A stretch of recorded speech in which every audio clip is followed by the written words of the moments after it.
إنك أنت العليم الحكيم. رب اشرح لنا صدورنا ويسر لنا أمورنا واحلل عقدة من ألسنتنا يفقه أقوالنا ولا حول ولا قوة إلا بالله العلي العظيم ولا حول ولا قوة إلا بالله العلي العظيم ولا حول ولا قوة إلا بالله العلي العظيم. خير ما أحييكم به تحية الإسلام وتحية الإسلام السلام. السلام عليكم ورحمة الله وبركاته. إلى حضرة النبي المصطفى رسول الله صلى الله عليه وآله وصحبه وسلم وإلى كافة الأنبياء والمرسلين وإلى جميع المسلمين والمسلمات وخصوصا إلى روح الإمام الغزالي رحمه الله وإلى روح الإمام الحبيب عبد الله بن علوي الحداد رحمه الله وإلى صاحب هذا الكتاب الشيخ عبد القادر بن عبد المطلب الإندونيسي رحمه الله وإلى شيخنا tuan guru Haji Saleh ibn Musa Al-Qaddahi. Syai'un lillahi lahumul Fatihah. Alhamdulillah. Iyyaka na'budu wa iyyaka nasta'in ihdinas siratal ladzina an'amta 'alaihim ghairil maghdubi 'alaihim waladdallin. Alhamdulillah, kita sambung pengajian kitab Qalbun Salim. Kita tukar.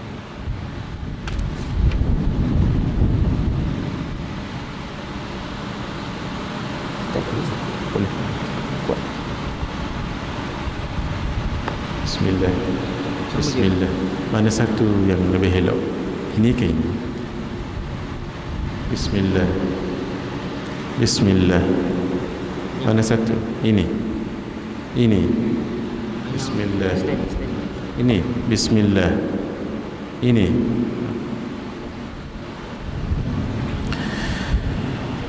Alhamdulillah, kita pada muka surat 5. Pada muka surat 5, penyebab utama penyakit hati. Baik, bismillahirrahmanirrahim. Pada muka surat yang kelima, penyebab utama penyakit hati, iaitu penyakit batin. Kalau penyakit luaran, contohnya pening kepala, itu kita tahu. Gatal ataupun kudis, itu penyakit-penyakit yang boleh kita tahu. Sakit jantung, kencing manis, darah tinggi, itu kita tahu tu penyakit zahir. Tapi ini lebih bahaya, penyakit hati. Penyebab utama untuk semua penyakit hati adalah tunduk dan selalu menurut kehendak hawa nafsu. Hawa nafsu, nafsu tidak salah. Nafsu tidak salah. Ada 7 tingkatan nafsu. Yang paling bawah nafsu ammarah. Naik atas lagi nafsu lawamah. Semula nafsu ada 7 tingkatan. Paling bawah paling tak bagus. Bila naik ke atas semakin bagus. Jadi yang paling bawah tu namanya nafsu ammarah. Yang kedua naik atas, bagus sedikit, namanya nafsu lawamah. Naik lagi nafsu mulhamah. Ada yang sebut mulhimah. Lebih tepat mulhamah. Sudah, barulah yang keempat mutmainnah. Yang kelima radiyah. Radiyah. Yang keenam kamilah. Kamilah. K-A-M-I-L-A-H, kamilah. Yang ketujuh, mutakamilah. Mutakamilah. Baik, kita ulang balik. Yang paling bawah nafsu ammarah, naik lawamah, naik mulhamah, naik mutmainnah, naik radiyah, naik kamilah, naik mutakamilah. Ini penting diketahui supaya kita tahu kat mana kita tu. Saya ada slide tapi hari ini tak boleh tak ada tunjuk sebab kita duduk kat bawah. Ini boleh dengar tak ni?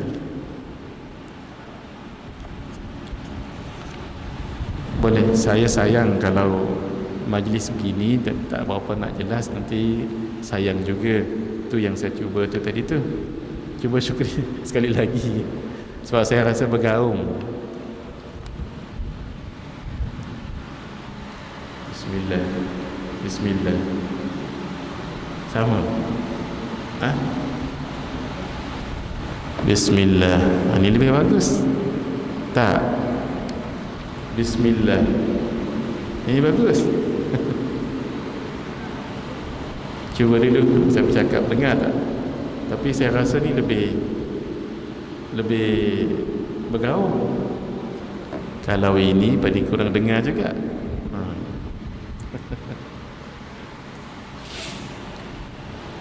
Baik. Bila kita sebut nafsu, bukan semua tak bagus. Nafsu yang tak bagus dua saja, nafsu ammarah dengan nafsu lawamah. Nanti kita akan spesifikkan. Ini umum saja. Macam mana nak tahu kriterianya itu? Kalau ammarah, innan nafsa la ammaratum bisu illa ma rahima rabbi, dalam surah Yusuf. Innan nafsa, sesungguhnya nafsu, la ammaratun bisu, selalu menyuruh kepada keburukan. Itulah dia yang selalu bawa kepada keburukan. Itu namanya nafsu ammarah. Macam mana nak tahu? Ketika dia berbuat dosa, ketika dia berbuat maksiat, dia tak rasa takut, malah kadang-kadang dia bangga lagi ada. Ni bahaya ni. Maaf ya, di kalangan kita kadang-kadang iman tak kuat, kadang-kadang yang berlawan kan iman. Al-iman yazidu wa yanqus. Iman tu naik dan turun, bertambah dan berkurang.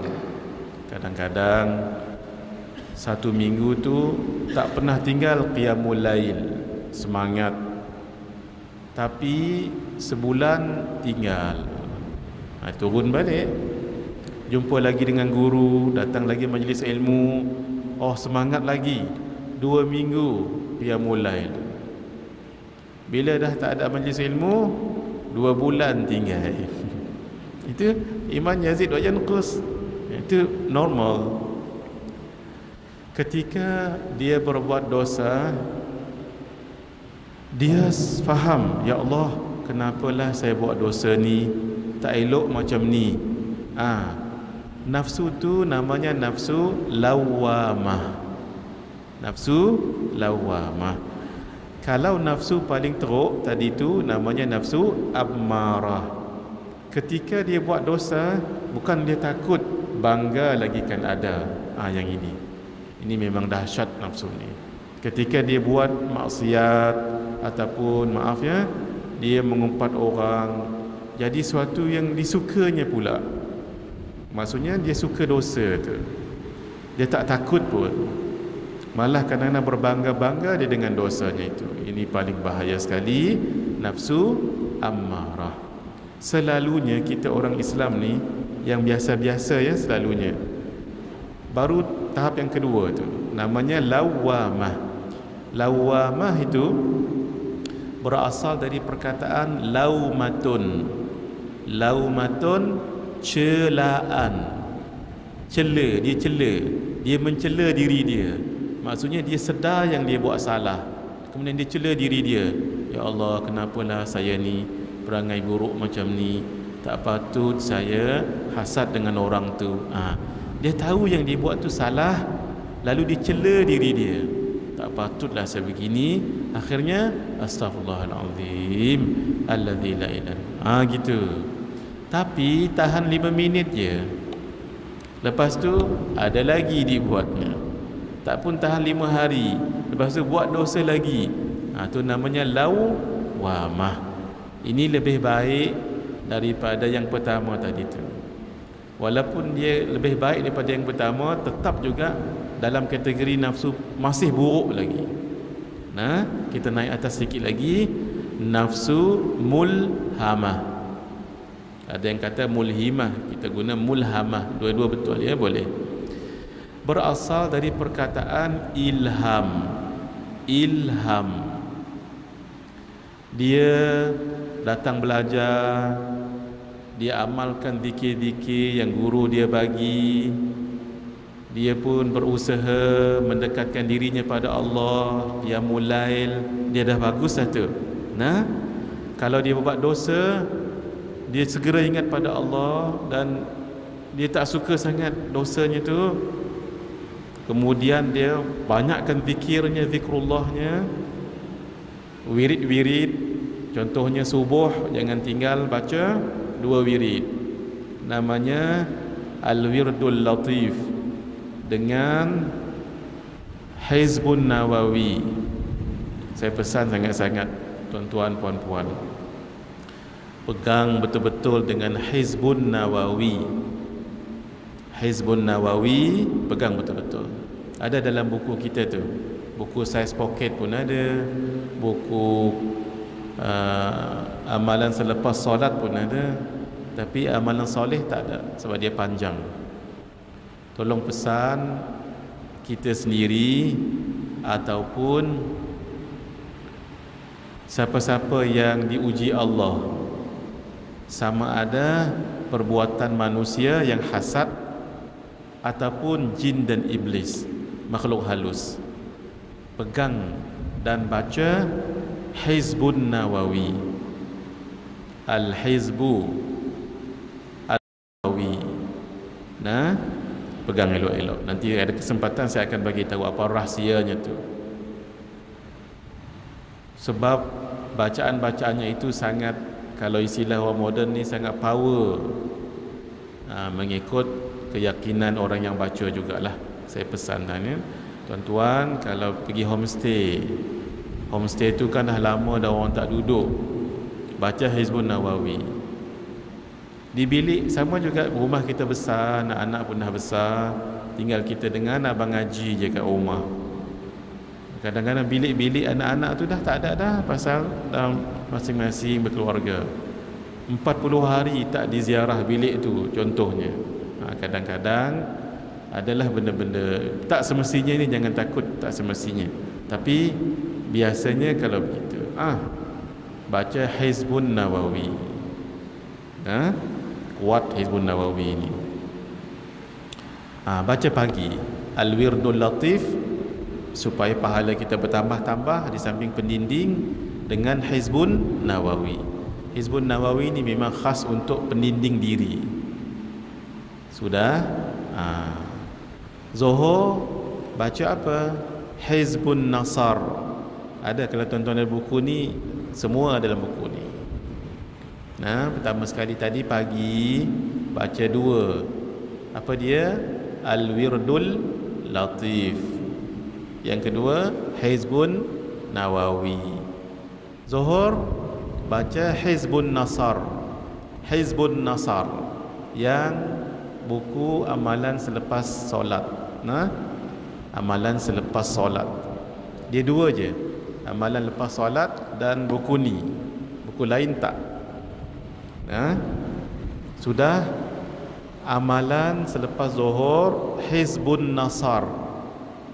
Ini ni, kalau ada orang buat jahat dengan kita, orang zalim, cukup baca tu je. Ini pengalaman sendiri ya.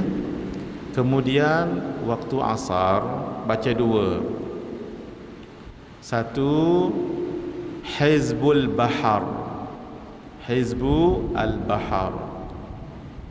Yang kedua, Ratib al-Attas. Nah, yang kelima, waktu maghrib jangan lupa baca Ratib al-Haddad, dan isya Ratib al-Idrus. Kalau orang tanya saya lah ya, apakah amalan-amalan untuk mendinding diri, memurahkan rezeki, melembutkan hati orang? Yang saya sebut tadi cukup. Yang saya sebut tadi, kalau tak beramal yang lain cukup, sangat ampuh. Yang saya sebut tadi tu, saya ulang balik ya. Semua ada dalam buku yang tuan-tuan beli dulu tu. Dah ada, semua ada dalam buku ni. Buku ni ya. Buku ni abang dia, ni adik abang dia, amalan selepas solat. Tolong angkat sekejap Kak Ajah. Angkat tak apa Kak Ajah. Kak Ajah duduk, angkat saja. Yang ini amalan lepas solat. Ni abang, ni adik, sama je kandungannya, cuma ini tak ada terjemahan. Yang tu ada terjemahan. Boleh ya? Tolong catat dulu. Allahumma salli ala Muhammad. Jadi lepas subuh baca 2. Satu, Al-Wirdul Latif. Yang kedua, Hizbun Nawawi. Yang ke Zuhur baca Hizbun Nasar. Nasar maksudnya yang menolong. Sudah. Asar baca Hizbul Bahar dengan Ratib al-Attas. Ratib al-Attas. Kemudian maghrib Ratib al-Haddad, dan isya Ratib al-Idrus. Itu cukup. Tuan-tuan kalau baca tu cukup, walaupun tidak ada amalan lain. Kalau ada amalan lain lebih bagus, tapi ini cukup untuk jadi pendinding kita, keluarga, harta benda kita. Baik, bismillahirrahmanirrahim. Bila kita baca-baca macam ni kadang-kadang dapat ilham yang baik. Kita nak pergi majlis tu, ada macam seperti ilham, tak payah pergilah. Begitu. Ilham tu namanya ilham datang daripada malaikat, daripada Allah hakikatnya. Tapi orang sebegini dia macam berada di 2 kawasan. Kawasan yang kurang elok dengan kawasan yang elok. Ini jadi pintu. Tu namanya mulhamah. Dia selalu dapat ilham-ilham yang baik-baik. Tu ya. Sebab dia macam border di antara nafsu ammarah dengan nafsu lawwamah. Maka selalu dia dapat ilham yang bagus-bagus. Dia tak jadi ambil produk tu. Contoh hati kecil dia. Ada orang datang bawa jual produk, dia punya cerita bagus-bagus, dia macam hatinya macam tak mau je nak ni. Rupa-rupanya memang produk tu produk mungkin tipu ke, tak elok ke, gitu. Dia selalu dapat ilham-ilham yang baik-baik. Itu. Kalau dia istiqamah, akan naik ke nafsu yang atas lagi, mutmainnah. Nafsu ni sudah terdidik dah, insya-Allah tenang hatinya. Mutmainnah itu berasal dari perkataan itmi'nan. Itmi'nan maksudnya yang tenang. Cukup setakat tu dulu. Nafsu radiyah, kamilah, mutakamilah, Allah, itu orang-orang para wali Allah. Bayangkan nafsu mutmainnah saja. Nafsu mutmainnah, kalau Allah rezekikan orang itu, emas dilihatnya sama dengan batu kerikil je. Maksudnya yang berharga ni cuma di tangan saja, tidak dalam hati. Maksudnya apa? Bukanlah tak berharga, tapi dia tidak sampai masuk ke dalam hatinya. Ni semua dunia ni. Kalau hilang ni pun tak apa. Senang mulut cakap gitulah nah. Kalau hilang pun tak apa. Tak, maksudnya dia bukan cari-cari sangat. Kalau ada, alhamdulillah, jaga dengan elok. Gitu nah. Duit kertas itu sama dengan daun kering. Maaf ni saya cakap saja ni, tapi belum sampai makam tu lagi. Duit ni sama dengan daun kering ya. Tuan-tuan tahu apa rahsianya? Rahsianya, Allah kalau nak bagi dengan dia, satu bilik tu ada duit. Saya jumpa orang macam ni. Bukan jumpa orangnya, jumpa anak muridnya. Orang Jambi. Ustaz ni saya tengok amalan dia, ribu-ribu amalan dia, zikir. Dia kata tok guru dia, ada orang datang ziarah, bagi duit. Tok guru tu tolak dengan baik lah. Maaf, terima kasih lah, tapi duit-duit ni saya pun ada juga. Akhirnya dibawa ke bilik. Ke bilik kat mana tak tahu. Bila buka bilik tu penuh dengan duit. Orang macam ni dunia datang. Sebab dia tak datang pada dunia. Tak ada dunia datang. Orang yang datang pada dunia tu lari. Gitu. Ni dia lari daripada dunia datang. Sebab tu dia tak hairan. Masya-Allah. Itulah dia nafsu-nafsu. Jadi bukan salah nafsu, yang salahnya hawa. Tu kita sebut hawa ni. Hawa tu yang salah. Hawa ni paling senang ingat ya, 3 ta. 3 ta. Ta yang pertama, maaf ni, wanita. Maaf ya. Kalau Kak Ajah, Mak Ajah, bubuhlah lelaki ta. Nak bagi ta, 3 ta. Kalau lelaki, hawa yang pertama tu wanita. Sebab itu maaf, kadang-kadang kita kuat beramal, kuat berzikir, tapi bila diuji dengan wanita, jatuh serban. Maaf ni, kuat macam mana pun, perempuan datang, sama ada betul-betul perempuan datang ataupun fitnah wanita lah, filem ke, video ke, majalah ke, tak ramai orang boleh bertahan. Bahaya tu. Tu namanya nafsu tu terikut hawa tu. Tu ta yang pertama ya. Yang kedua, harta. Tadi wanita, yang kedua harta. Tu ta yang kedua.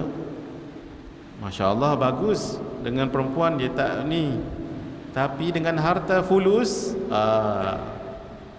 jadi lain orang tu. Dan yang ketiga, tahta. Tahta, pangkat jawatan. Dulu dia bagus sangat, bagus, dia jaga dirinya, tapi bila dah jawatan, sudah gitu ya.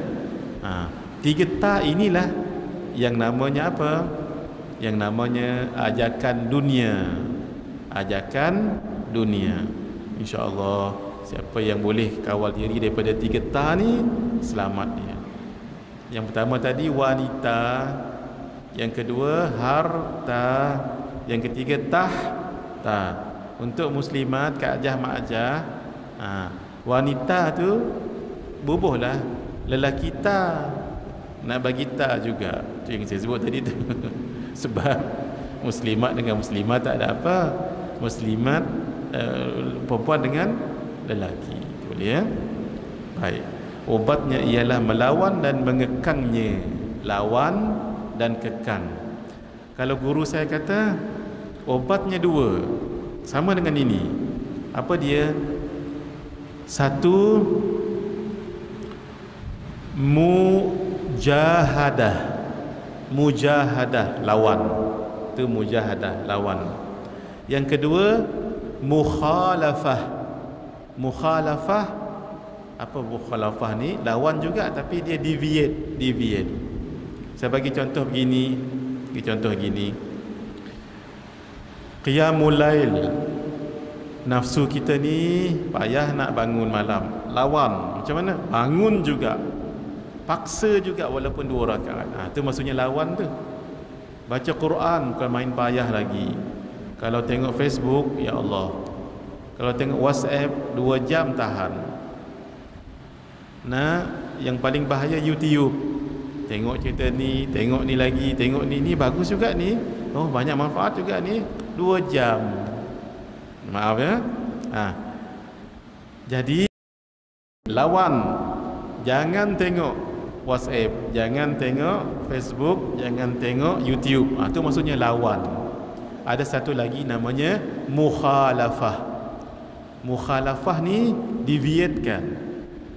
Contoh, maaf, dalam YouTube tengok ada hiburan. Nah, nafsu nak tengok hiburan. Deviatekan dia. Tengok juga tapi jangan tengok hiburan tu, tengok hiburan yang memberi manfaat, nasyid ke, ataupun tengok juga YouTube rancangan agama ke. Itu namanya mukhalafah. Mukhalafah. Kalau mujahadah, jangan tengok terus. Itu ya. Sampai guru kami ajar begini, nafsu ni ajarkan dia. Maksudnya hawa tu ajar dia. Macam mana? Kalau sejak daripada pagi, nafsu ni, nafsu makan maksudnya, dia ada nafsu syahwat, ada nafsu perempuan tadi tu, itu ya, termasuk harta. Baik, ni nafsu nak makan. Daripada pagi tadi memang nak makan roti canai contohnya. Pukul 10, ni kesempatan sebab dah berada di kedai roti canai. Sampai di roti canai, kedai roti canai, order roti nan cheese. Jangan lupa. Roti cheese nan. Baru ni saya dibawa oleh kawan makan roti cheese nan. Nan cheese ke cheese nan? Nan cheese. Kat mana paling sedap? Kak ajar. Nak saya bagi tahu? Nanti satu Malaysia tahu nanti. Ni kan live ni.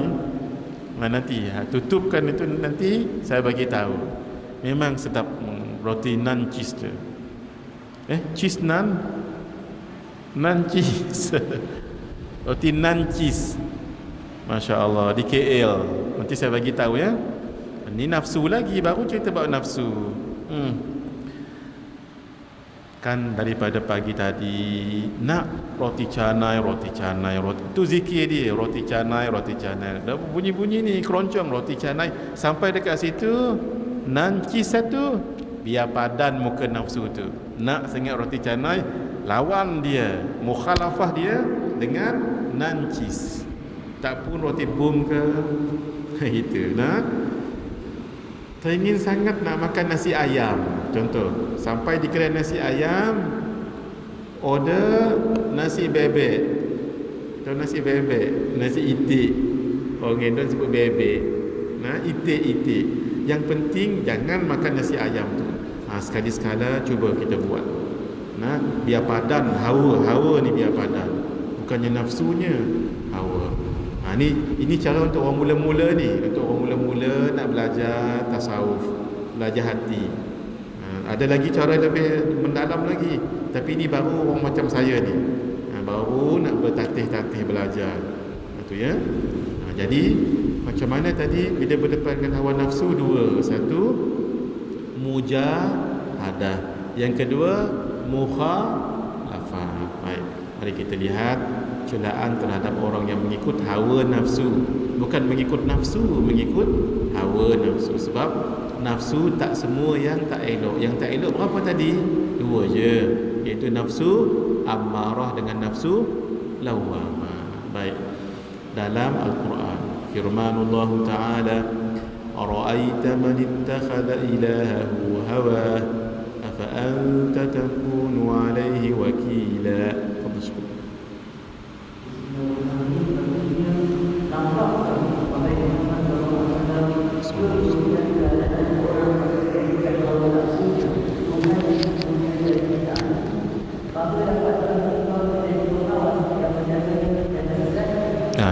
Tengok menunjukkan apa ni? Orang yang menjadikan hawa nafsunya Tuhan yang dipuja. Bukan maksudnya nafsu tu Tuhan, tidak. Dia seolah-olah mengikut telunjuk hawa nafsunya itu. Bukan senang ya. Sebab itu dalam proses penyucian jiwa, ingat lagi ada 3 peringkat dulu tu. Selalu saya ulang, jangan lupa. 3 T. 1 takhalli, 2 tahalli, 3 tajalli. Tolong diingat sentiasa. Kalau boleh 3 ta ni, 3 T ni, banyak ta hari ni. Tadi ta, ini pun T. Kalau boleh 3 T ni bubuh kat sini, ni atas ni. Kalau boleh, supaya kita tahu semula ya. T yang pertama takhalli, TAKHALLI. Tolong diingat sampai meninggal. Takhalli maksudnya kosongkan diri daripada sifat-sifat mazmumah. Yang kedua tahalli, TAHALLI. Tadi takhal, kha. Siapa yang eja Jawi tu sama je rumahnya. Ta, kha, lam, ya. Takhalli, kosongkan diri daripada sifat-sifat mazmumah yang tak elok. Barulah step yang kedua tahalli, TAHALLI. Kalau boleh tulis kat sini ya. Kalau boleh, jangan tulis di buku nota, nanti buku nota lupa. Kalau belajar, setiap kali belajar kitab ni, T yang pertama, T yang kedua, T yang ketiga. T yang pertama takhalli, jangan lupa. Yang kedua tahalli,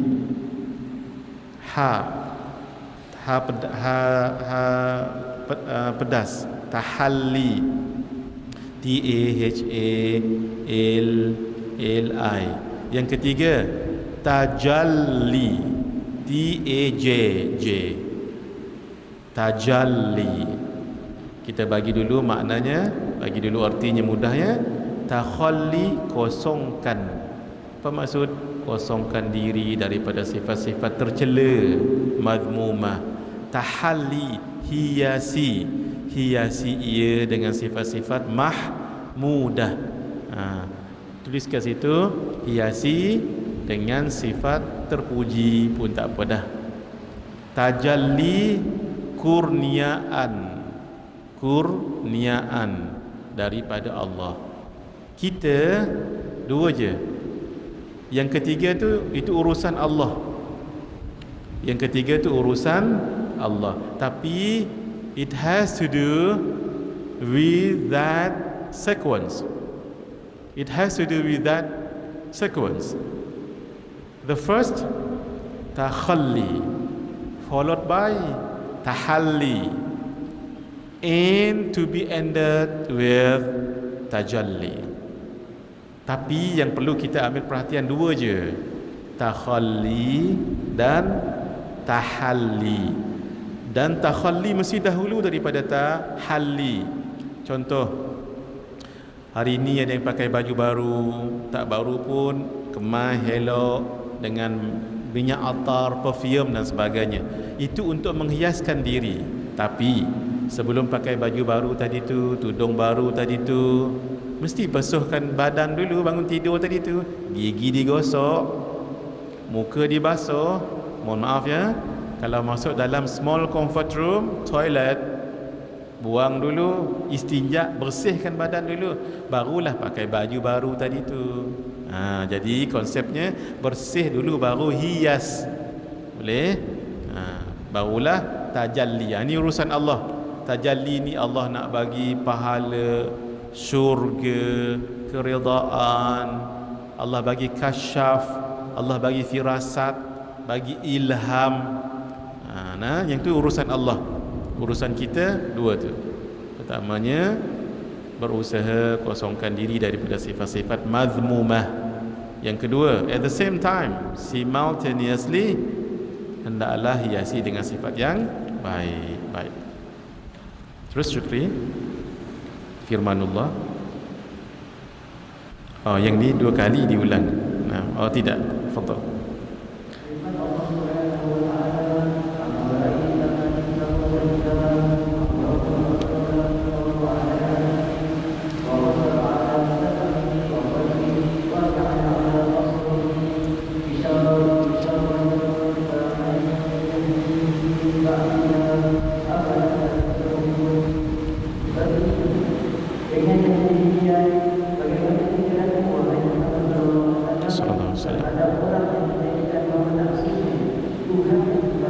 Maksudnya seperti Tuhan yang diikutinya, bukan nafsu tu Tuhan.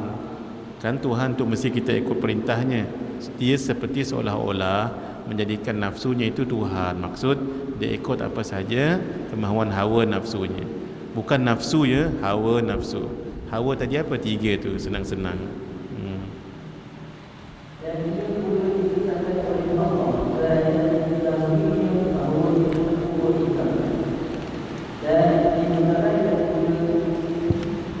Dimeterai.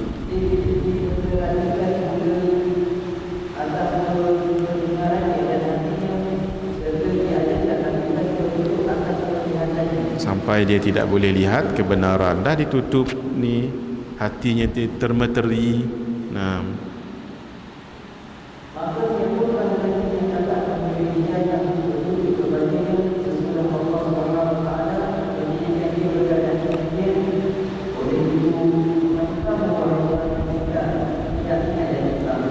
ingat bahawa yang bagi petunjuk itu adalah Allah. Firmanullah Ta'ala, فَإِنْ لَمْ يَسْتَجِيبُوا لَكَ فَاعْلَمْ أَنَّمَا يَتَّبِعُونَ أَهْوَاءَهُمْ وَمَنْ أَضَلُّ مِمَّنِ اتَّبَعَ هَوَاهُ بِغَيْرِ هُدًى مِنَ اللَّهِ إِنَّ اللَّهَ لَا يَهْدِي الْقَوْمَ الظَّالِمِينَ. تفضل.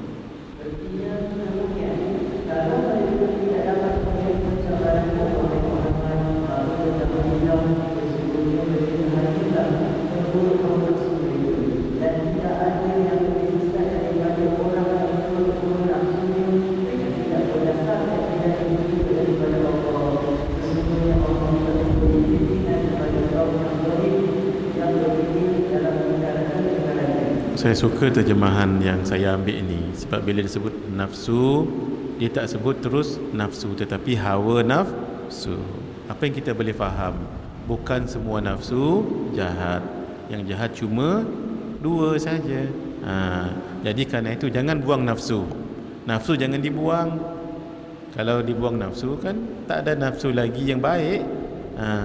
Jangan dibuang, tapi didik nafsu, kawal nafsu. Baik. Maksud saya ni apa?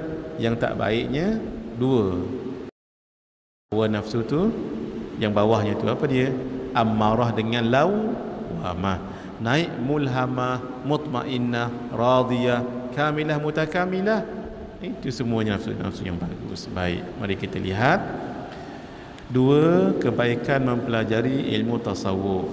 Ia dapat menolong hati. Tengok, menolong hati, bukan kata menolong muka, menolong badan, tak. Sebab hati itu raja kepada seluruh badan. Jadi kita conquerkan hatinya, badan pun terconquer juga. Sebuah wilayah yang ada sultan, dikuasai sultan, nanti rakyat pun terkuasai juga. Saya sedikit pengalaman dalam bab syuting ni. Jadi ada seorang kru TV3 datang, abang tu cerita pengalaman pergi ke satu gunung, saya tak ingat gunung mana, dan dengan askar ke stesen pemancar. Saya tanya, stesen pemancar tu perlu askar juga ke? Dia kata, ya Ustaz, setiap stesen pemancar tu dekat gunung-gunung tu, di situ base-nya tu, itu bukan sebarang tu, ada askar kat situ tu. Saya pun tanya, apa signifikannya, apa perlunya askar di situ. Barulah dia bagi tahu, barulah sekarang saya sedar pentingnya. Apa? Dia kata begini, ini cerita dalam sebenarnya, tak mengapa, tapi untuk kebaikan. Kalau ada berlaku peperangan antara negara, nah, antara yang di-attack dulu apa? Adalah penyiaran. Siapa yang dapat kuasai penyiaran, dia akan dapat kuasai rakyat. Sebab itu tak sebarang masuk ke radio dengan televisyen. Cuba tengok, nak masuk ke radio dengan televisyen, nak kena bagi sign lagi, kad dan sebagainya. Sebab itu sangat penting. Siapa yang dapat kuasai radio dengan televisyen, sebab dia akan bagi tahu information apa yang berlaku. Rakyat mendengar tu saja. Sebab itu siapa yang dapat kuasai itu, kan stesen pemancar tu kan, dia adakan kaitan dengan information di TV radio. Sama juga ni, kuasai itu bermakna kuasai rakyat, minda rakyat. Kuasai raja, demikian rakyatnya. Sama, kuasai hati, maka dapat kuasai seluruh badan. Baik, mari kita lihat supaya apa tu? Satu, hanya ingat kepada Allah. Apa tu maksudnya? Fadal.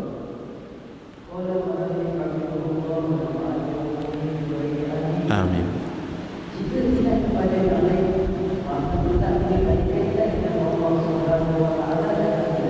Walaupun kita sebut kat sini supaya hati kita ingat Allah, kan? Kalau ingat anak, ingat isteri, ingat suami, ingat pekerjaan, tak ingat Allah ke?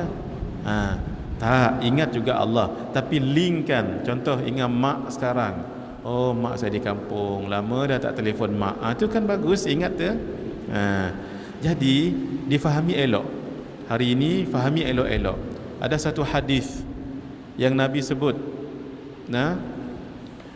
ala adullukum ala syai'in. Nabi bagi tahu kepada para sahabat, maukah kamu aku tunjukkan satu amalan, satu perkara yang lebih baik daripada semua ibadat lain, termasuk jihad, lebih mahal daripada emas dan perak dan semuanya.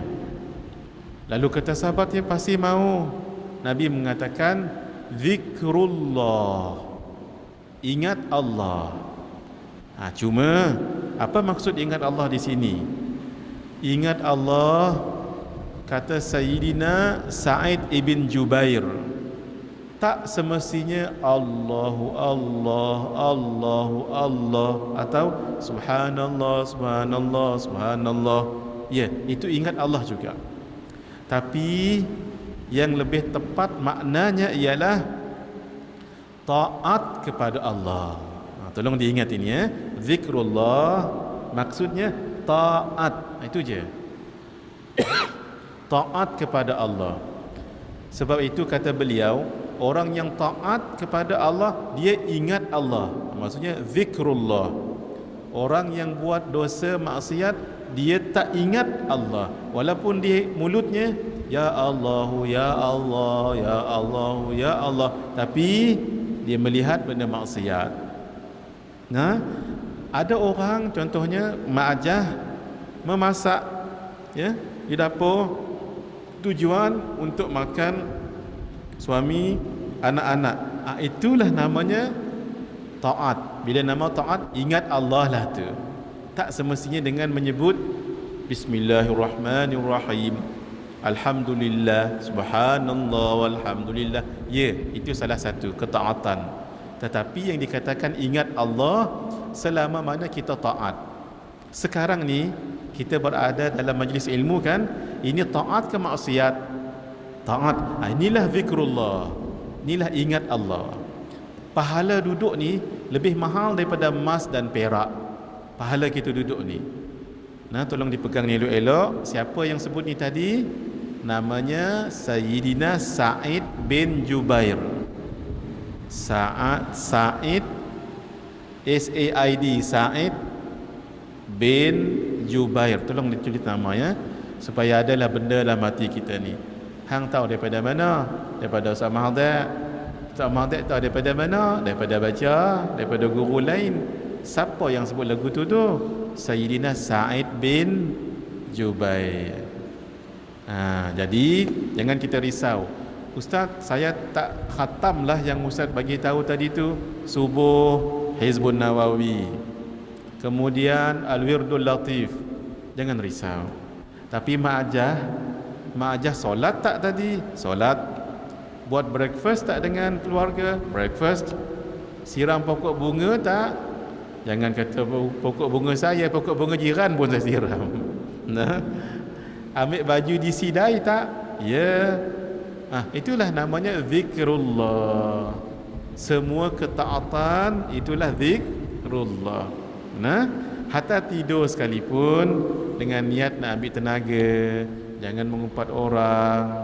Nah, ambil lagi ketenangan. Itu taat namanya. Itu namanya zikrullah. Boleh? Jadi mana-mana ketaatan itu bermakna ingat Allah, tapi jaga mana-mana maksiat walaupun dia tengah mengumpat orang tu, astaghfirullahalazim, bagus tu. Tu namanya bukan zikrullah. Walaupun dia sebut la ilaha illallah, la ilaha illallah, la ilaha illallah, tapi dia tengok maksiat tak. Walaupun dia tasbih, walaupun tu namanya zikrullah tu, itu hakikatnya dia tak ingat Allah sebab dia dalam keadaan maksiat. Boleh hadirin, itulah yang dikatakan lebih mahal daripada emas dan perak. Boleh? Apapun nama ketaatan, berjalan ada ranting kayu yang agak besar, buang, itu ingat Allah tu. Walaupun tak ada baca apa pun, apa baca Ustaz? Buang ni, tak ada baca apa. Itu namanya taat, zikrullah. Untung tak kita? Untung. Tuan-tuan perasan, perempuan perasan, kita selalu taat sebenarnya, insya-Allah ya. Selalu kita taat. Tadi driving daripada rumah nak datang kat sini, itu taat tak? Taat. Cuba kalau dia deviate pergi tempat yang lewdness and indecencies, tempat yang berlaku maksiat dan fahsyak, dosa tu. Driving dia, sepanjang driving, itulah taat, itulah ingat Allah. Boleh? Jadi ingat Allah dalam bentuk yang lebih umum namanya taat. Kita berzikir tu taat lah tu, baca Quran taat lah tu. Boleh ya? Baik. Tengah tunggu suami, suami ada urusan, contohnya travelling, kita company je isteri, itu taat tak? Taat. Sebab suami minta ditemani, takut nanti seorang-seorang. Mengikut perintah suami taat, malah lebih besar daripada zikrullah lagi tu. Kalau suami kata begini-begini, contoh, asalkan jangan maksiat lah, kita pun penuhi. Contohnya nak makan Maggi pula dah, suami nak makan Maggi, mi Maggi satu dengan 5 ekor udang. Buat majah. Tinggalkan dulu Hizbun Nawawi tadi tu, tinggalkan dulu Wirdul Latif. Sebab membuat sesuatu yang suami redha, itu taat, pahalanya lebih besar. Itu ya. Dalam bentuk yang lebih umum. Mari kita lihat firmanullah Ta'ala, fa illam sudah ya. Baik, faedah antara khususiat para nabi. Baik, fadhal. Khususiat maksudnya apa yang khas untuk nabi. Itu maksudnya khususiat.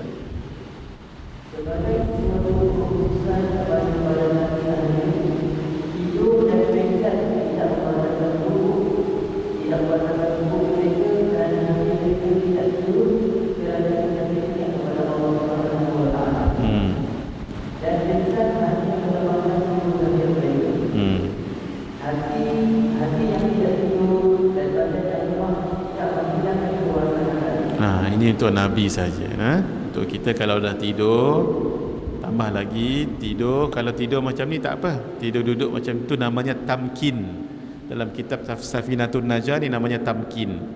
Contohnya orang khutbah duduk macam ni, tak batal wudu.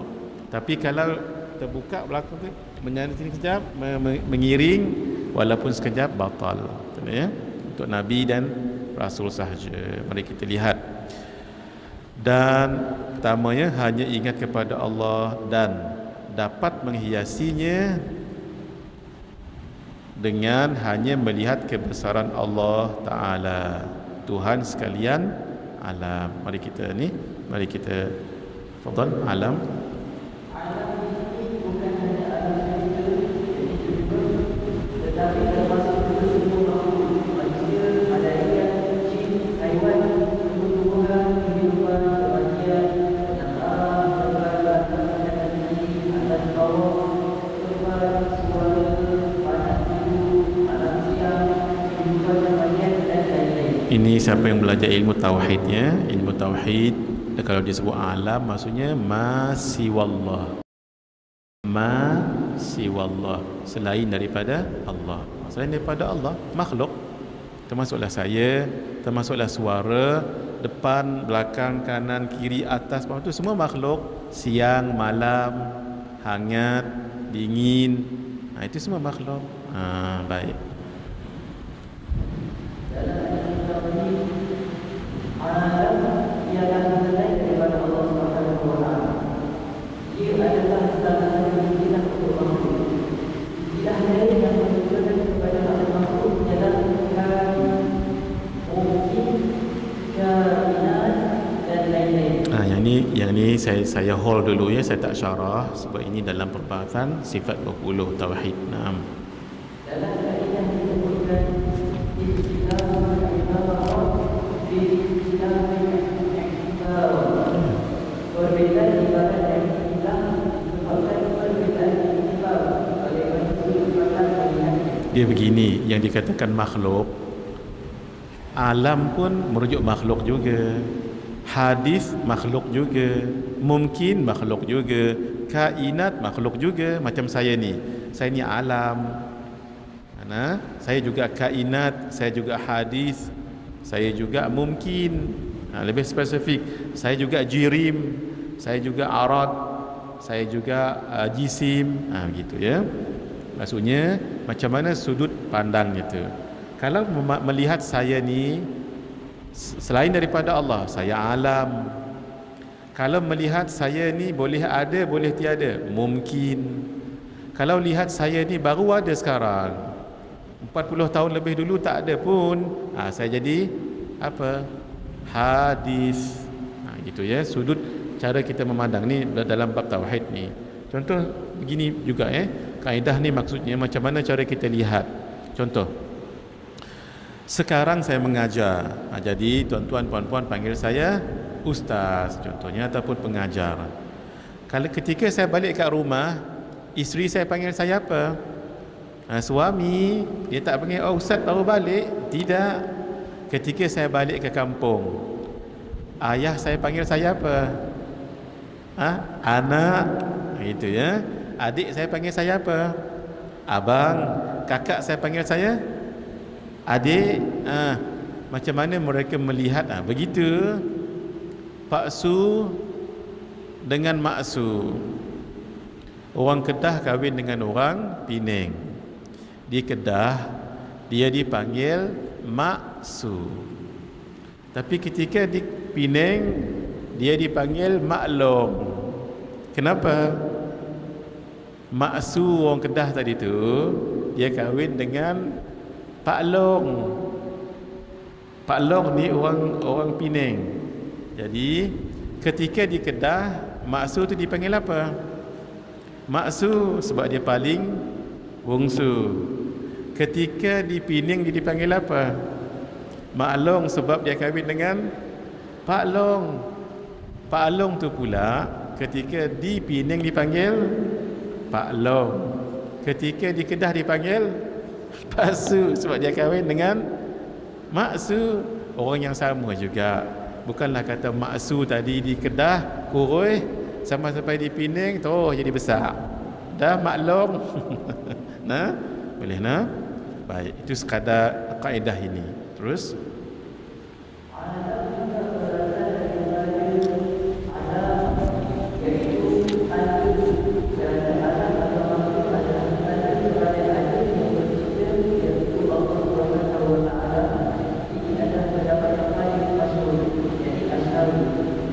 Nah, ini sekadar saja. Nah, alam itu berasal dari kata alamat, tanda. Bila tengok kita alam ni, ini tanda adanya Allah. Tu ya. Ini sekadar ilmu tambahan untuk yang belajar tauhid. Kita selalu sebut alam, alam, alam kan? Boleh kalau kita nak sebut alim sekali-sekala, alim. Tapi ini tak famous. Yang famousnya alam. Tapi kalau nak sebut alim boleh tak? Boleh. Apa maksud alim? Alim yang mengajar. Kenapa? Sebab bila kita tengok pokok, dia mengajar tentang adanya Allah yang menjadikan pokok. Jadi sekali-sekala kalau nak bergurau dengan kawan-kawan yang mengaji lah, yang tak mengaji jangan. Ya Allah, cantiknya alim ini apa? Itu tak datang ke khairiyah dah tu. Kalau indah dan permainnya alim ini, I know that, itu maksudnya tu mengaji ke khairiyah tu. Boleh sekali-sekala. Sebab memang ada kitab sebut alal qillah dipanggil. Jarang, tapi kalau ada orang sebut alim ini diciptakan oleh Allah, kita duk selalu mengaji alam. Betul juga. Tapi jarang dipakai dan jangan pakai kecuali dalam sama-sama mengaji. Baik, mari kita lihat antara kebaikan belajar dan mengamalkan ilmu tasawuf. Silakan. Dalam kitab Tanwir Al-Wudhu di Mu'amalah Al-Wudhu, Syekh Amin Al-Wudhi menyebutkan ada banyak hasil yang diperoleh daripada tasawuf, antaranya dapat mendidik hati dan mengetahui alam baik dengan keadaan rohani dan jauh.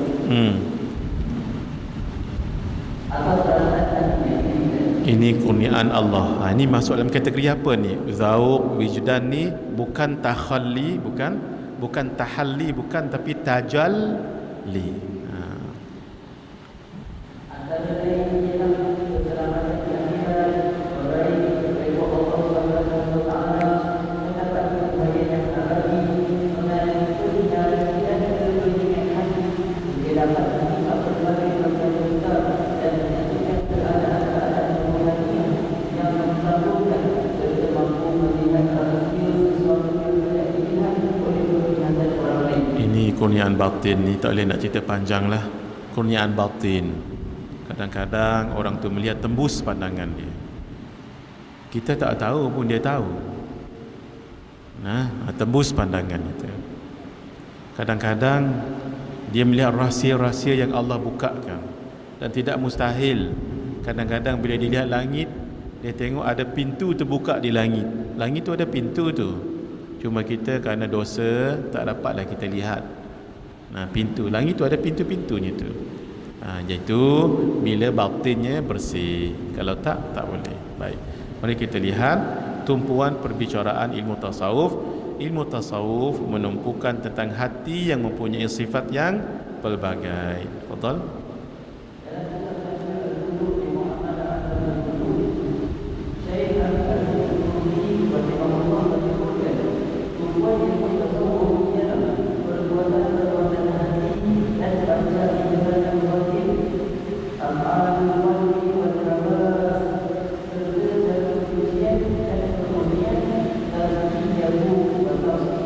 Itu tujuan ilmu tasawuf ni.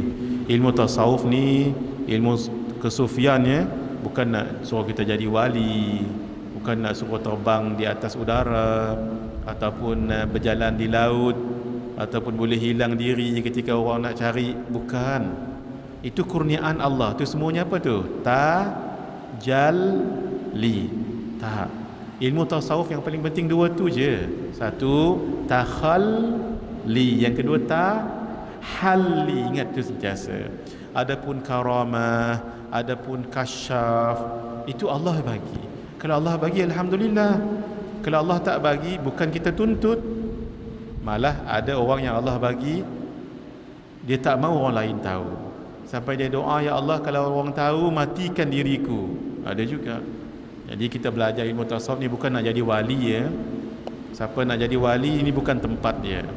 Wali itu pilihan Allah. Sebab apa? Sebab hatinya bersih. Mestilah ada caranya ni. Kita sedang belajar ni, tak masuk lagi pun. Berapa kali berjumpa tak masuk lagi pun.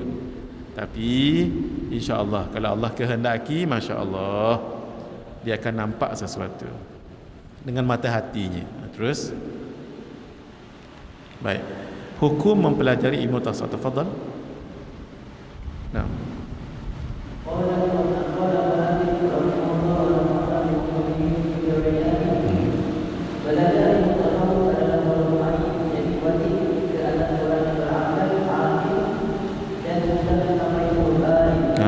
Wajib.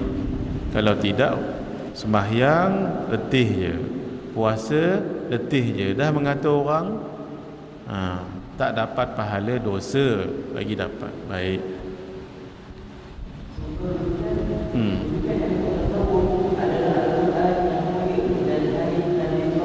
Sallallahu alaihi wasallam. Bukan ambil daripada falsafah, bukan ambil dia cedok sana cedok sini, tidak ya. Baik. Terus ilmu tasawuf. Baik, kita lihat.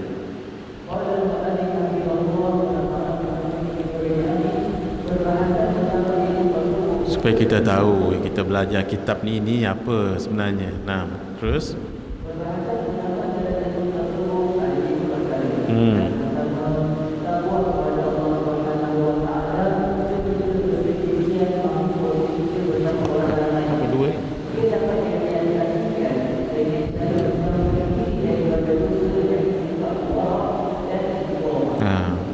pertama sekali kita tandakan takwa, itu dulu supaya kita faham.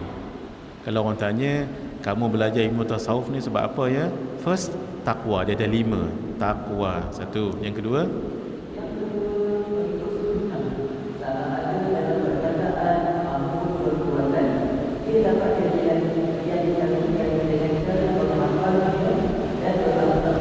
baik. Yang kedua, kita underlinekan sunnah. Sunnah Nabi. Macam mana? Hafalkan innamal a'malu binniyat wa innamal likulli imri'in ma nawa faman kanat hijratuhu ila Allah wa rasulih fa hijratuhu, itu dihafal. Yang kedua, jangan hafal saja, amalkan. Tu ya.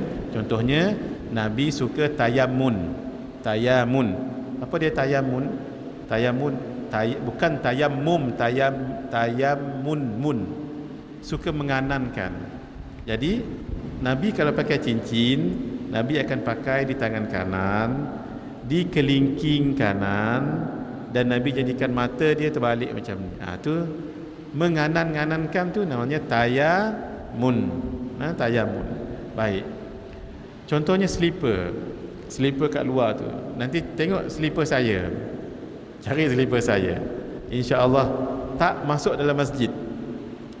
Ketika saya nak masuk tadi, saya akan pusing badan macam ni, dan slipper saya bucunya tu menghadap luar masjid. Kenapa? Nanti saya nak balik, nanti saya senang amalkan sunnah Nabi. Apa dia amal sunnah? Pakai kasut dengan kaki kanan, lepas kasut kaki kiri, kasut ataupun slipper. Sebab tu saya letak begini tadi tu. Cuba tengok ya. Nanti saya keluar, saya akan pergi ke slipper saya. Saya akan pijakkan kaki kiri ni, pijak slipper kiri, pijak slipper kiri. Baru masuk slipper kanan, kemudian masuk slipper kiri, baru melangkah kaki.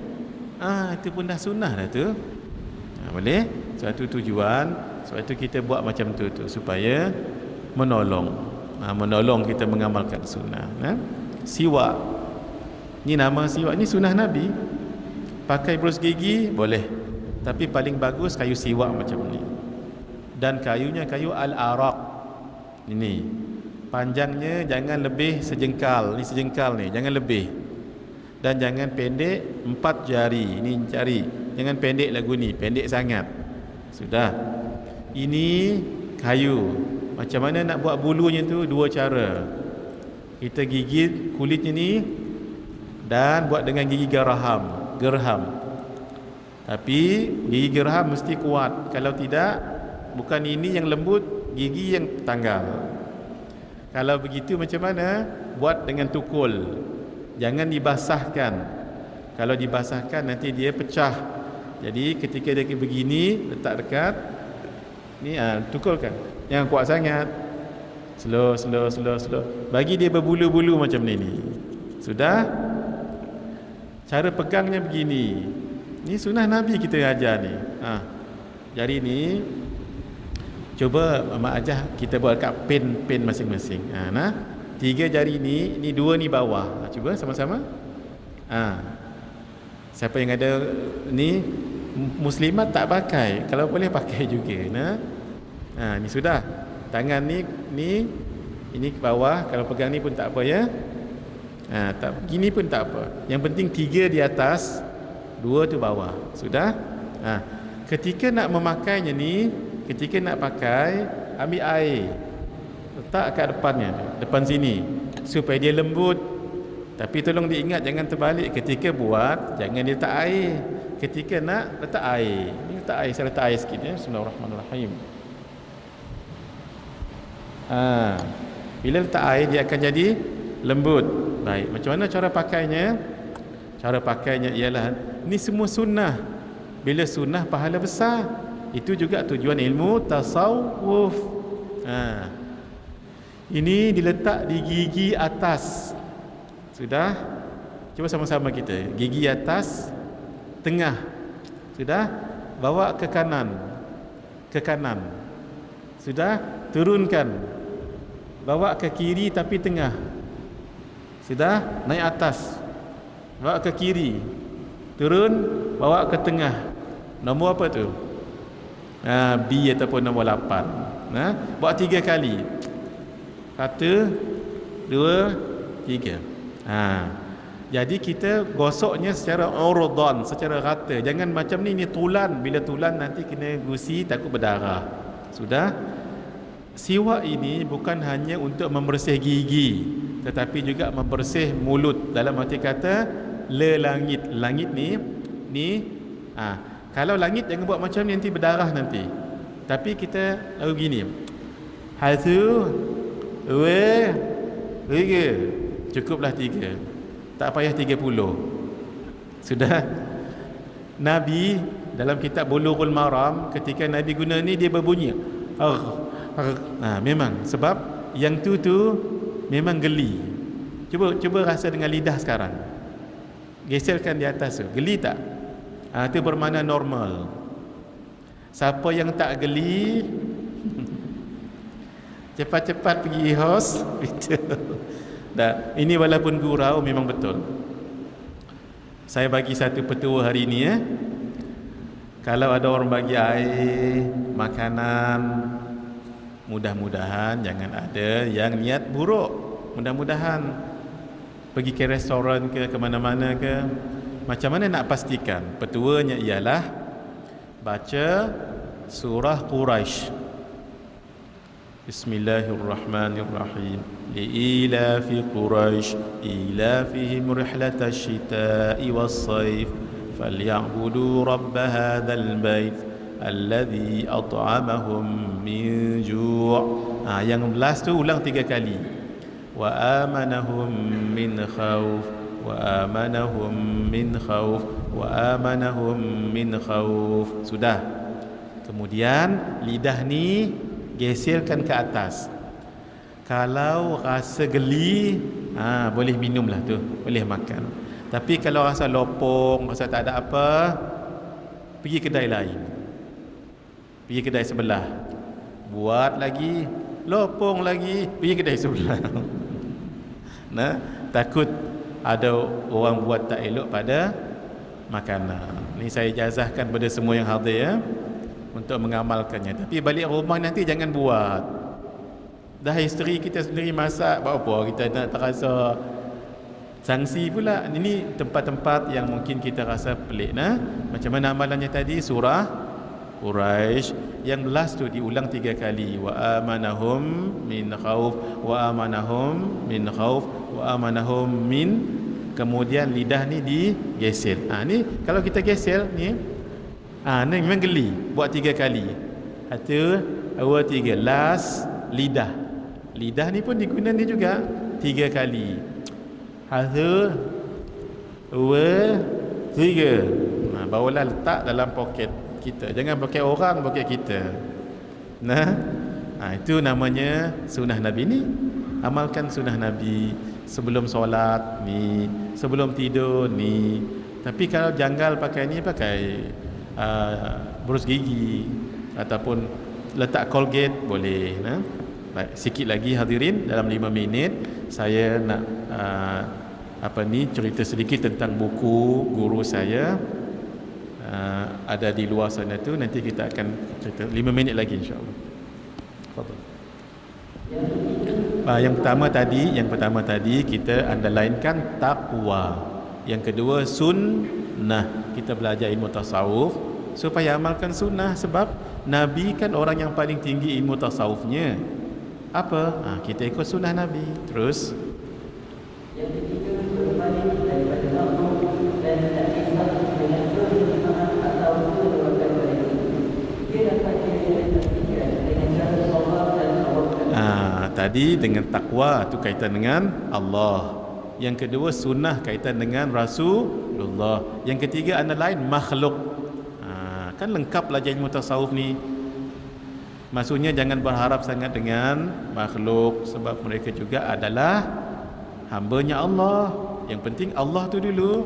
Baik. Yang keempat,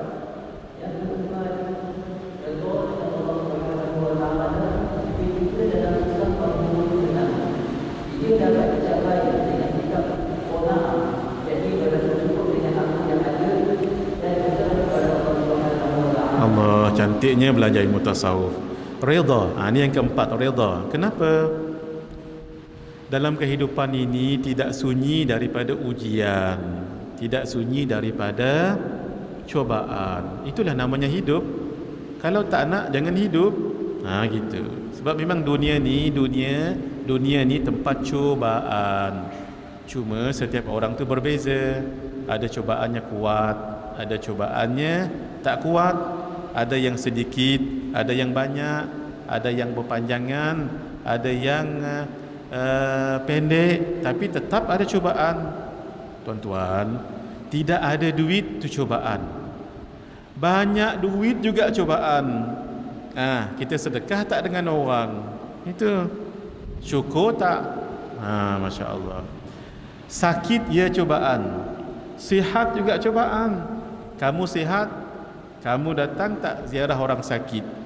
Baru ni Aikim telefon saya bagi tahu sakit itu juga boleh bagi pahala yang banyak. Satu, kepada orang yang sakit. Siapa yang sakit lalu dia bersabar, Allah akan hapuskan dosanya dan naikkan martabatnya. Orang yang tak sakit pula menziarahi orang sakit, pahalanya sangat besar.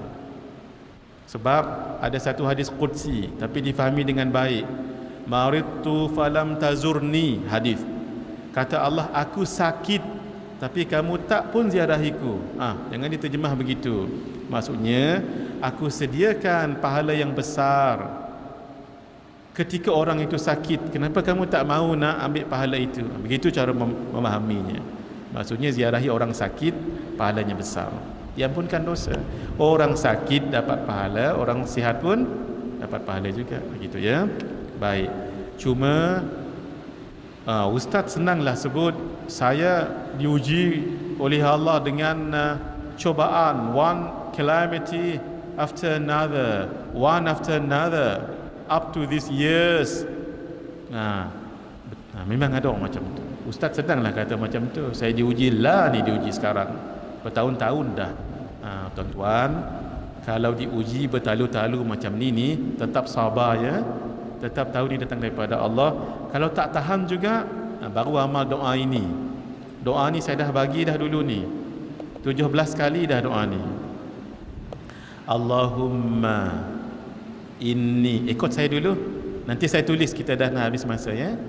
Ikut saya dulu. Allahumma inni la as'aluka an taruddal qada walakinni as'aluka al-lutfa fihi. Nanti saya tulis sekejap lagi ya. Ya Allah, ketika diuji bertalu-talu ni sampai ya Allah, Allah tak sayang ke? Jangan keluar perkataan itu. Tapi sebutlah ini diajar oleh Sayyidina Umar. Allahumma ya Allah, sesungguhnya aku bukan minta untuk ditolak qada. Memang sudah kau qada kan? Tapi aku mohon kelembutan padanya itu. Supaya saya jangan mengeluh, saya jangan bertukar iman gitu ya. Tapi ini dibaca ketika memang dah pasrah betul-betul. Memang dah tak tahan dah. Jangan selipar hilang sebelah terus baca, jangan. Ini memang dah tak tahan, takut-takut keluar, ya Allah, Allah tak sayang saya ke? How many years I have been testing with all this calamity and cobaan, test. Barulah baca itu. Allahumma inni la as'aluka an taruddal qada walakinni as'aluka lutfa fihi. Syukri nanti dapatkan marker dengan Umi. Lepas sejurus sahaja saya habis ni, saya tulis sebab kita akan jumpa minggu depan, lama lagi kan. Sementara tuan-tuan tengok kitab ni, saya tulis kat sini agak gambar. Kau sebar kawan supaya kita jangan mengeluh tu ya. Baik, yang akhir kita redha. Kan ujian ini macam-macam redha. Tolong difaham redha ni. Redha berpeluk tubuh bukan redha tu. Redha tayar pamcet tengah driving, redha. Ini Allah yang bagi. Kalau mungkin 1 kilometer ahead or 2 kilometers ahead, maybe could be occurring something, accident onto you, you will be in severe injured. Who knows that? That could lead you to the death. Mungkin kematian, mungkin cedera yang parah. Di situ meletup tayarnya. Itu maksudnya redha. Tapi jangan berpeluk tubuh. Hello kawan, towing, gitu ya. Baik, yang terakhir.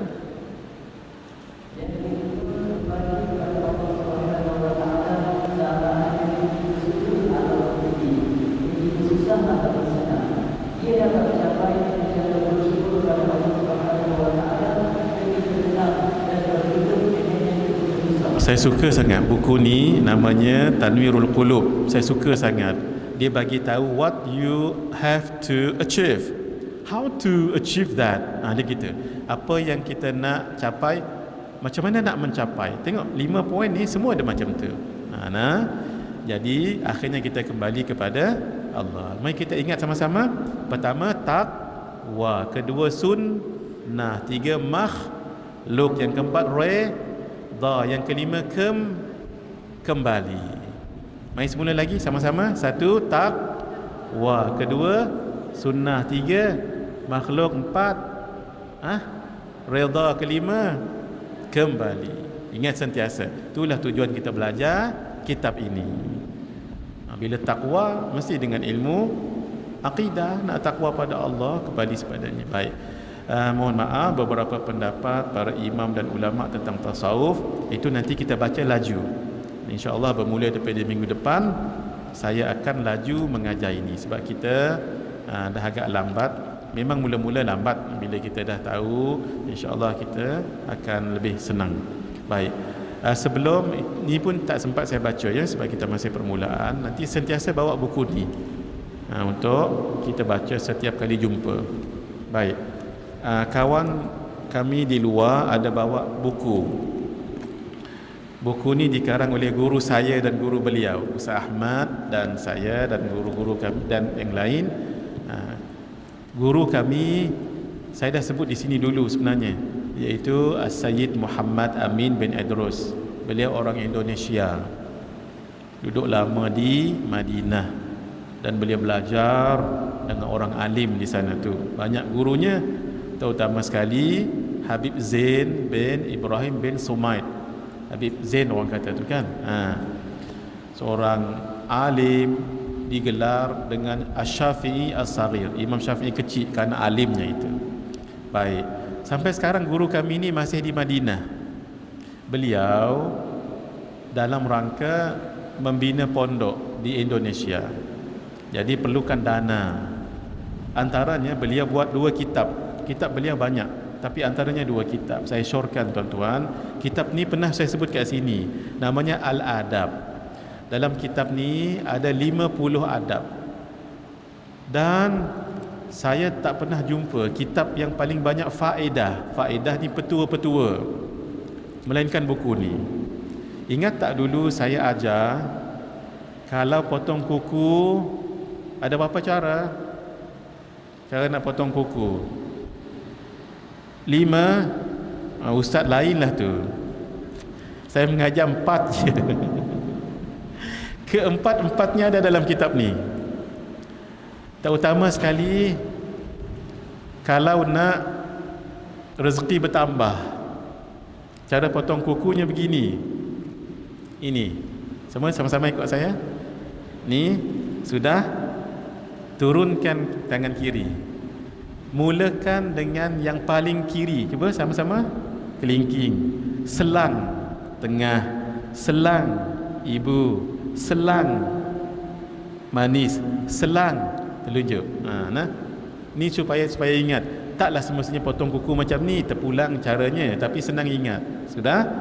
Tangan kanan dulu sudah, paling kiri kelingking, selang tengah, selang ibu, selang manis, selang. Sudah, yang kiri pula. Baik, paling kiri ibu, selang tengah, selang. Ni kelingking, selang telunjuk, selang. Siapa yang nak rezeki dia bertambah dan insyaAllah matanya tak sakit, pakai tu, cara tu tadi tu. Ada dalam kitab ini antaranya. Dan kitab ini mengajar adab makan, adab minum, adab berpakaian, adab pakai handphone pun ada kat sini. Kalau mengandung, apa petuanya, kalau nak supaya makanan itu bertambah, orang datang ramai kat rumah, kita takut tak cukup. Ingat tak? Ada saya ajar dahulu. Ingat tak ajar? Bismillah. Tengok buku ni. Nanti tanya dengan kawan di sana, berapa harganya. Saya tak ingat berapa harganya ni. Ini yang terbaru sekali, yang kami dulu ada, tapi ditambah lagi lebih tebal. Ini ada 50 adab. Adab tidur, adab perpakaian, adab sakit, bulan Ramadan, Zulhijjah, semua dekat sini. Yang kedua, buku ini amalan salafus saleh. Macam buku saya amalan orang saleh. Ini daripada bulan Muharram, Safar, Rabiul Awal, sampai Zulhijjah kita sekarang ni. Guru kami kumpulkan amalan-amalannya. Apa yang harus kita buat di bulan Muharram, bulan Safar, bulan Zulhijjah ni kan, apa yang harus kita buat? InsyaAllah bila kita puasa Arafah,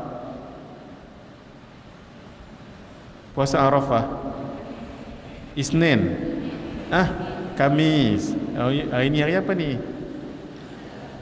Hari Selasa. Esok hari Rabu buka TV3 pagi-pagi, itu je nak sebut. Esok pagi Haji Wek buka TV3 MHI esok hari pagi-pagi pukul 6 ke pukul berapa, tak ingat saya. Buka saja tengok. Nanti apa yang harus kita buat pada hari Arafah? Puasanya jangan lupa ya, diampunkan dosa 2 tahun. Jangan lupa tu. Apa lagi bacaannya, doanya ada dalam ni semua. Nanti tuan-tuan tengok-tengok nanti. Kalau ada duit lebih, saya sarankan beli untuk hadiah pada ustazah. Saya dah ada dah. Dua-dua ni saya dah ada. Tak payah bagi saya ya. Kalau nak bagi ustazah lain. Boleh? Buku ini sangat baik dan sangat bagus. Amalan pun banyak kat situ. Baik, setakat ni dulu. Kalau dah ada buku ni nanti, bolehlah bawa minggu depan. InsyaAllah saya akan minta izin guru saya di Madinah untuk saya ijazahkan tuan-tuan. Sebab saya sebenarnya dah dapat ijazah mengamalkan semua ni. Tapi saya nak minta izin khusus minggu depan, Selasa minggu depan, untuk kita ijazahkan semua pula. Kalau sini ada pengajian ke Selasa, tak tahu lagi ya. Tak tahu lagi. Nanti kita tengok apa kata Umi ya.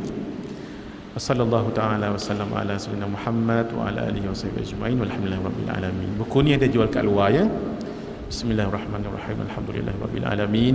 Wassalatu wassalamu ala asyrafil anbiya'i wal mursalin wa ala alihi wasahbihi ajma'in. Allahumma inna nas'aluka ilman nafi'a wa rizqan tayyiba wa amalan salihan mutaqabbala.